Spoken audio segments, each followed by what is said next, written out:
Bħalissa għaddejjin diskussjonijiet sabiex mill-aħħar ta' Ġunju l-anzjani fid-djar tal-anzjani ikunu jistgħu jżuru lil qrabathom. Dan tħabbar mill-Ministru l-Anzjanità Attiva Michael Farrugia waqt li kien qed jinawgura ċentru ta' matul il-jum bl-isem tal-komunità ta' San Tomas f'Vitilajn. Il-Ministru Farrugia għal kif dan l-iżvilupp dwar il-ħruġ tal-anzjani qed isir fid-dawl li mit-tnej tnaqqsu aktar miżuri restrittivi li wassal biex l-anzjani fi gruppi żgħar bdew joħorġu mid-djar u wkoll jistgħu jiltaqgħu mal-qraba bid-distanza.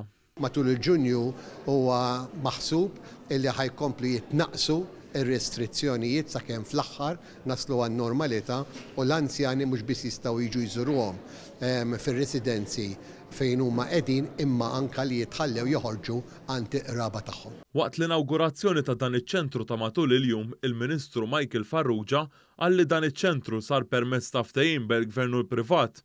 F'dan iċ-ċentru l-anzjani se jkollhom diversi attivitajiet fosthom dawk edukattivi u soċjo-kulturali. Dwar dan iċ-ċentru tkellimna mad-direttur ta' din id-dar tal-anzjani, Charlene Borch. Bħalissa id-dar tagħna għandna 286 resident fiha, hija dar ġdida li ftaħna milux u issa ddeċidejna li nkomplu ntejbu s-servizz tagħna billi niftħu dan iċ-ċentru ta' matul il-jum biex naqdu l-residenti tagħna ma' nies oħrajn anzjani fil-komunità.